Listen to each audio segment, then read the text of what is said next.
Assalamualaikum warahmatullahi wabarakatuh. Pertemuan kali ini akan saya jelaskan sedikit tentang pengertian komputer akuntansi. Oke, langsung saja. Yang pertama di sini ada pengertian sistem informasi akuntansi, merupakan salah satu bidang teknologi informasi atau TI yang didukung dengan kemampuan dan penguasaan dalam bidang akuntansi. Kemudian pengertian sistemnya di bawah pengertiannya sendiri disingkat dengan SIA atau SIA. Nah, adalah sebuah sistem informasi yang mempunyai metode dan prosedur untuk mengumpulkan, mengklarifikasikan, mengoperasikan dan melaporkan informasi dalam sebuah bisnis. Ya, jadi ini adalah ilmu yang mendasari adanya program aplikasi akuntansi. Oke, langsung kita masuk ke pengertian akuntansi atau pengertian komputer akuntansi. Adalah sebuah sistem akuntansi di mana komputer sebagai teknologi untuk menjalankan aplikasi yang digunakan dalam mengolah transaksi akuntansi dan sekaligus untuk menghasilkan laporan keuangan dalam sebuah perusahaan. Nah, komputerisasi, kenapa ada risasinya? Karena teknologi ini ya alat yang digunakannya yaitu menggunakan komputer dengan memanfaatkan sistem informasi akuntansi tadi atau teknologinya, maka dibuatlah sebuah program aplikasi. Nah, jadi pengertian komputerisasi akuntansi adalah sebuah sistem akuntansi ya, di mana komputer yang dipakai sebagai alat atau teknologinya untuk menjalankan aplikasi yang digunakan dalam mengolah transaksi akuntansi. Nah, sekaligus tentunya untuk menghasilkan laporan keuangan perusahaan. Oke, kemudian selanjutnya aplikasi komputer akuntansi. Ada apa aja sih aplikasinya komputer akuntansi? Ini yang sudah kita pelajari tahun sebelumnya di kelas 10. Spreadsheet atau Excel juga sama ya, itu masuk ke dalam program aplikasi komputer akuntansi. Ya, tentunya dengan user yang sudah mengetahui tentang sistem akuntansinya baru bisa mengerjakan di aplikasinya di Excel tadi. Oke, kita lihat jenis-jenisnya. Di sini ada Chris Han, ada Accurate versi 3 standar, kemudian ada K Sistem Indonesia, ada SEG, ACC, Mayob Accounting, kemudian Microsoft Office Excel, Duck Easy Accounting, ada DE, ada Vero, ada Simply Accounting, kemudian ada Peachtree, ada Jahir Accounting, Cash Register, Net Ledger, dan Ledger Plus. Yang pasti sering kita dengar itu sekarang ini ya, antara Microsoft Excel dan Mayob Accounting. Dan untuk kelas 11 ini kita juga akan mempelajari lebih dalam penggunaan aplikasi Mayob Accounting atau Mayob Akuntansi. Insya Allah kita pakainya versi 18 edukasi ya. Ini di sini dari ke-14 ini kita akan mempelajari Mayob Accounting, dan diingat-ingat ini adalah jenis-jenis aplikasi yang digunakan untuk proses pengolahan keuangan akuntansi yang ada di Indonesia tentunya ya, yang sudah dipakai banyak oleh perusahaan-perusahaan di Indonesia. Ada 14, Chris Han, Accurate P3 standar, K Sistem Indonesia, ada SAG, ACC, PACERP, ada Mayob Accounting, Microsoft Office Excel, ada Duck Easy Accounting, ada Verol, ada Simply Accounting, ada Peachtree, ada Jair Accounting, Cash Register, Net Ledger, dan Ledger Plus. Oke, ini gambarannya ya, gambaran aplikasinya. Di sini ada Chris Hand, ada Mayob, ada Accurate. Ya. Ini secara apa? gambar ininya aja, aplikasinya aja. Gambaran aplikasinya. Oke, kemudian kita masuk lagi dari banyaknya aplikasi di atas. Mayob Accounting lah yang akan kita bahas dan paling banyak dipakai di sekolah untuk kegiatan pembelajaran. Ya.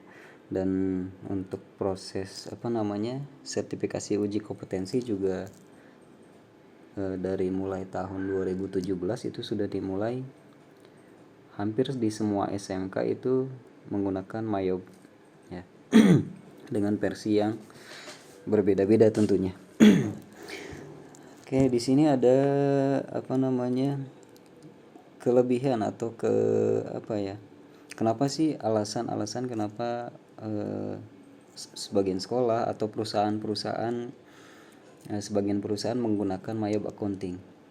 Nah, kelebihannya yang pertama itu user friendly atau mudah digunakan. Nah, mudah digunakan itu dalam artian kita sudah paham dulu ya aplikasinya, dan didasari dengan pengetahuan akuntansinya juga. Kalau misalkan penguasaan materi belum kita kuasai di akuntansi dan aplikasinya juga baru pertama kali kita buka, itu akan susah juga, sama harus dipelajari benar-benar. Dan Mayob ini alhamdulillahnya belum ada versi Indonesianya, jadi bahasanya masih bahasa internasional ya, jadi masih bahasa Inggris. Nah, itulah salah satu kesulitan untuk mempelajarinya. Kemudian nomor 2 ada tingkat keamanan security yang cukup valid untuk setiap user. Nah, di Mayob mempunyai tingkat keamanan yang bagus ya. Tentunya kalau misalkan kita membeli software aplikasinya yang berbayar. Kalau yang yang trial itu lebih mudah dibobol lah istilahnya ya, informasi keuangan perusahaannya. Di mana-mana informasi keuangan itu kan pasti dijaga ya oleh internal perusahaan. Jadi diusahakan jangan sampai publik benar-benar tahu keuangan perusahaan, karena akan berbahaya untuk kegiatan selanjutnya.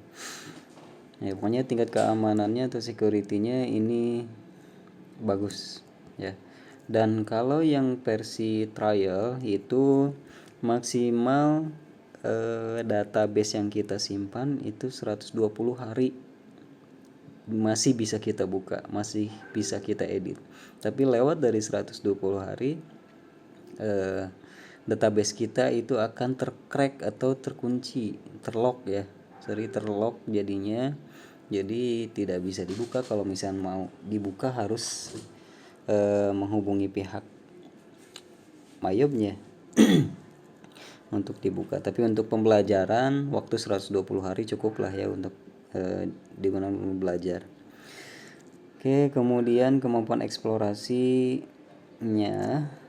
semua laporan ke program Excel tanpa melalui proses export import file yang merepotkan. Nah, eksplorasi itu apa? Maksudnya kemampuan menampilkan laporannya ya. Jadi kemampuan menampilkan laporannya itu sangat cepat. Jadi tinggal kita klik, kita butuh informasi apa, misalkan laporan laba rugi, laporan perubahan modal, neraca lajur. Kalau neraca lajur mungkin nggak semua Mayob ada ya, karena itu beda versinya. Kemudian jurnal penyesuaian, kartu stok file dan lain sebagainya. Ya, itu dengan cepat, dengan satu klik. Kalau transaksi sudah kita input ya, prosesnya sudah benar, itu laporan sudah bisa langsung kita cetak dan kita serahkan ke pimpinan. Oke, kemudian yang keempat, kemampuan trace back semua laporan ke source dokumen dan source transaksi. Apa sih artinya trace? Trust ya, bukan trust. Kalau pakai U kan kepercayaan, tapi kalau A ini artinya apa? Sampah ya, trust. Jadi proses mengembalikan data file ya, pengembalian filenya itu apa ya, lebih cepat ya, kemampuan untuk mengembalikan dokumen yang sudah terhapus, bukan terhapus ya. Nah biasanya kan kalau di komputer itu ada ada drive cadangan ya, drive cadangan. Kalau secara defaultnya biasanya kalau kita hapus satu data itu akan masuk ke dalam recycle bin. Nah kalau data itu masih kita butuhkan, kita masih bisa recycle lagi ya, jadi kita kembalikan lagi datanya untuk kita pakai ya. Tadinya kan mau dihapus tapi bisa dikembalikan lagi datanya. Nah contohnya seperti itu. Kemudian dapat diaplikasikan untuk 105 jenis perusahaan yang telah direkomendasikan ya. 105 jenis perusahaan, padahal yang kita tahu kan cuma ada 3 jenis perusahaan ya, ada jasa, manufaktur, dan perusahaan dagang. Ternyata ada lebih dari 3 jenis itu. Nah jenis di sini bisa jadi merupakan anak dari 3 perusahaan tadi ya, 3 jasa, dari dagang, dari manufaktur. Nah itu ada jenis-jenisnya lagi, tapi tetap pada intinya perusahaan itu ada 3 ya, jasa, ada dagang, ada manufaktur. Ingat berarti untuk 105 jenis perusahaan, biasanya ini banyak keluar nih ketika tes mid ya, ada semester biasanya suka keluar berapa jenis perusahaan yang bisa dikelola oleh Mayob. Nah berarti ada 105 jenis perusahaan. Kemudian menampilkan laporan keuangan komparasi serta analisa laporan keuangan dalam bentuk grafik. Nah, bisa juga dalam bentuk grafik. Dan yang terakhir, sudah teruji di beberapa negara maju dan berkembang lainnya.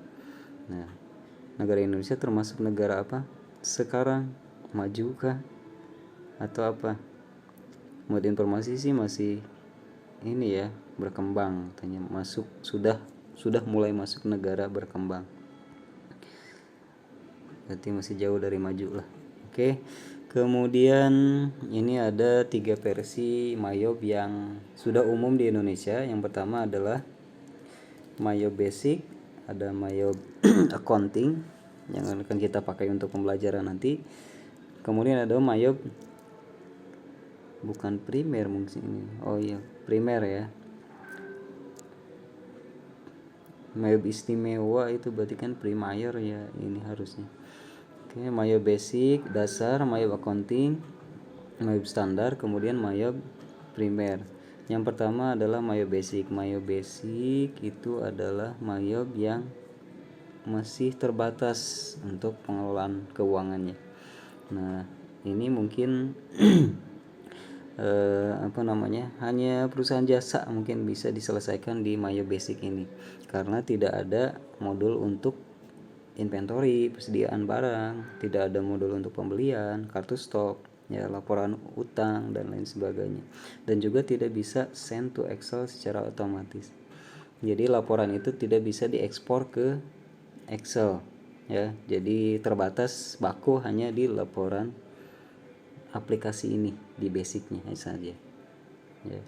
Kemudian kita ke Mayob Accounting yang sekarang ini banyak beredar dan banyak dipakai terutama oleh pembelajar ya, di sekolah-sekolah rata-rata menggunakan Mayob Accounting karena versinya yang standar dan sebenarnya memadai untuk pengelolaan keuangan perusahaan juga. Tinggal kembali lagi ke kitanya, kita digunakan untuk apa Mayob ini. Kalau untuk sekedar pembelajaran yang trial saja sebenarnya cukup, tapi kalau untuk pelaporan keuangan itu kita harus membeli yang asli ya. Kalau di download di Google kan itu masih bajakan lah, termasuk bajakan, jadi masih terbatas pemakaiannya juga. Tapi kalau untuk perusahaan yang berbayar terutama itu versinya sudah lengkap.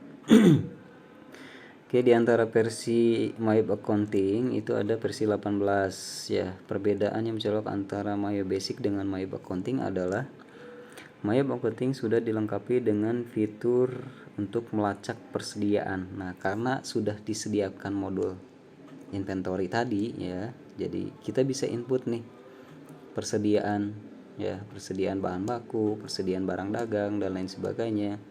Jadi setelah itu selesai diinput, kita juga bisa dengan cepat melacak persediaan stoknya ada berapa nih. Misalkan yang siap untuk dijual berapa, yang masih dalam bahan baku berapa dan lain sebagainya. Oke, itulah pokoknya lebih baik daripada yang basic tadi. Oke, selanjutnya ini ada MyOb Premier ya. Premier berarti artinya kan istimewa. Yang istimewa biasanya yang sudah dipakai oleh perusahaan-perusahaan dan pastinya berbayar ya, dengan fitur yang paling lengkap dari yang kedua tadi. Yang paling mencolok yaitu ada multi currency. Multi currency artinya apa? Artinya berarti bisa menggunakan lebih dari satu mata uang untuk satu pelaporan ya. Jadi bisa misalkan kita menjual atau mendapatkan uang dengan mata uang rupiah nih, kita jual di Indonesia, tapi kita juga bisa menjual di luar negeri, pendapatannya masuk nanti dalam bentuk pasti mata uangnya berbeda. Nah, itu bisa dimasukkan ke dalam pelaporan, dan laporan hasil laporannya juga akan sesuai dengan intinya bisa double mata uang atau triple dan lain sebagainya ya, lebih dari satu mata uang. Kemudian fasilitas melacak mutasi antar gudang. Nah, kalau yang di basic dan accounting yang standar tadi itu terbatas di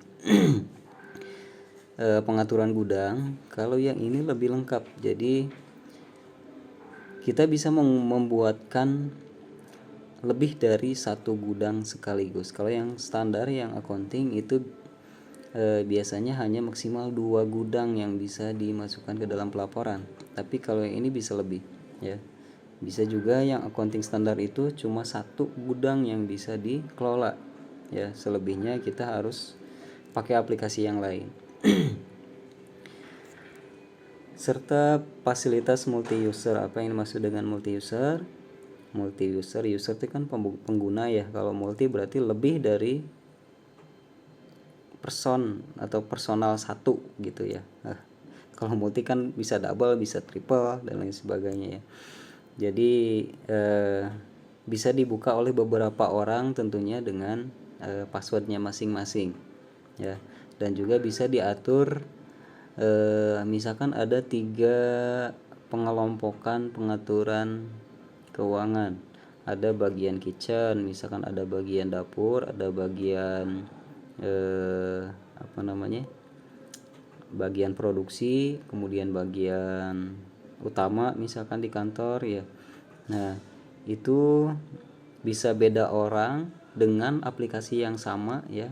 Dengan aplikasi yang sama bisa dipakai, tapi yang mengelola keuangannya ini 3 orang langsung bisa masuk, bisa login ke softwarenya. Oke, kemudian di sini ada manfaat komputer akuntansi. Apa saja manfaatnya? Oke, manfaatnya ada 7. Nah, untuk tugas hari ini silahkan ditulis saja ini dulu ya. Kalau yang tadi yang sudah kita jelaskan nanti kita bahas lagi atau tunggu tugas selanjutnya. Ini untuk hari ini cukup kalian tulis manfaat komputer akuntansi ya. Di sini ada 7, silakan ditulis, kemudian nanti di foto bukunya masing-masing, tentunya kasih nama. Setelah kasih nama kemudian upload di GCR-nya ya. Itu saja mungkin cukup hari ini. Terima kasih. Assalamualaikum warahmatullahi wabarakatuh.